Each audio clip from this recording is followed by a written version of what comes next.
Hi, my name is Ariel from the Children of Karma, and today I'd like to discuss Mercury and Pluto aspects.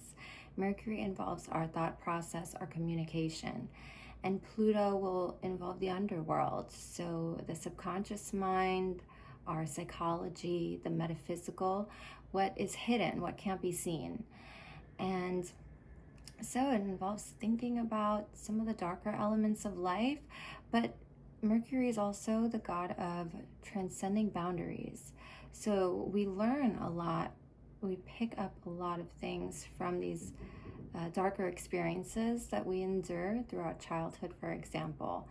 And we learn from them, we grow from them, and we use it as a catalyst, for example, like a stepping stone to get us to where we need to be or to help us to acquire qualities that we wouldn't otherwise have. Sometimes with this aspect, we can have a negative, self-defeating mind that's always focused on the negatives. It can be stubborn as well, that we may not be able to see that we are the ones standing in our own way. And we can have fears of envy from others, that perhaps if we are authentic with them, they will no longer accept us. It's about the in-between, that in-between period, maybe when we're shedding our identity for a new one. Pluto is also about transformation, so they have this in common. With Mercury, we have the power of persuasion and the power of language. And with Pluto, we have the covert manipulation, even through metaphysical tactics. And the power of the mind, using your words to deceive others. This aspect can be psychologically bisexual. They can be confused at times because they have the capacity to love both. Allowing yourself the ability to explore those things, I think a lot of these things, especially with Mercury, Pluto, you can have a mind that's kind of focused on taboos, and taboos are shamed. Taboos are shamed, and so we don't have the opportunity to really explore how we truly feel without that shame kind of getting in the way. And this is something that I had to work through, that why is what I'm sexually attracted to so different than what it is that I value? This is a problem. This needs addressing. So when we're only able to do these things, when we're allowed the opportunity to explore without the shame, without the judgment, even from ourselves. This aspect can also be associated with obsessions, phobias, tics. I've dealt with anxiety most of my life, and I would say at a serious level too, because I would have these little compulsive behaviors that I would do as young as 9, just to reduce the anxiety that I carried with me. And even after my father died, I think that's when everything just flooded. There were these little tics that I would do with my car, rolling up all the windows and pressing the buttons 20 times. They had to be pressed 20 times total, all the buttons. And then when I entered a room, I would have to look in the upper right corner, and I'm just not sure why. What's over there? Why do you need to look over there? What's going on? But it was just something that I just had to do. It was compulsive. If you are dealing with something like this, I would say try to explore the roots of what it could be that is causing this anxiety. When did it start? What are the habits? Write it down so that you can have some grounded facts here. Sometimes we forget, sometimes we don't think things are as serious. But if we are keeping track and we really go back and look, and we're sometimes shocked how many times these patterns repeat themselves. This aspect can deal with someone who could have been overpowered in their youth. Maybe your parents tried to overpower your ability to speak up for yourself. You were just unable to speak up for yourself at all. And because of that, you focus on learning about how to properly express yourself in a powerful way. And you become a powerful speaker later on. Usually the things that we deal with in youth are the things that we really, really put that energy into turning it around. And Pluto is responsible for the death and rebirth. So it's constantly turning the tables on some of these more traumatic events. You can deal with a lot of shame with this aspect because of some of the darker thoughts that you have and the way that you speak. But there's this quote about heaven being a place where you can transcend the opposites, and the opposite of good, evil, right and wrong.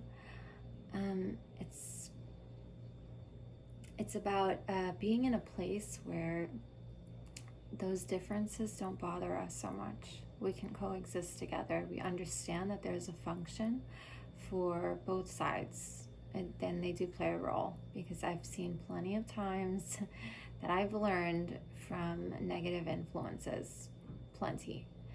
And sometimes that's exactly what we need in order to get us to grow. Mercury and Pluto will also involve the intuition.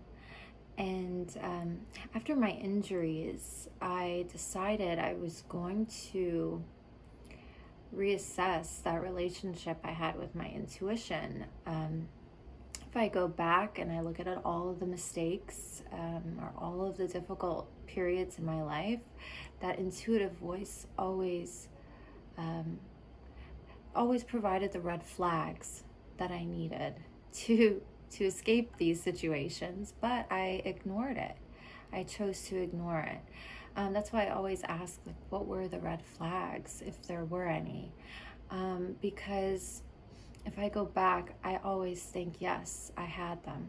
I was given those flags. That intuitive voice gave them to me, and I said, you know what? I can handle it. You know what? I see there's a problem, but I can fix it. I mean, I know you see this as an issue, but I am too powerful. I am too smart. I am too strong. I am too this. I am too that, to get caught up in that mess. So no thanks.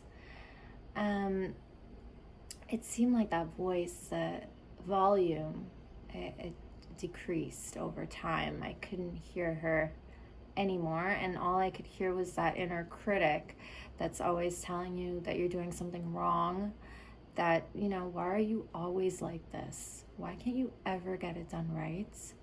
What is wrong with you? That voice is always pushing you. No, don't do it like that. No. It's always yelling. That intuitive voice, just in case you're having trouble deciphering these voices, that intuitive voice is going to nudge you in a gentle way.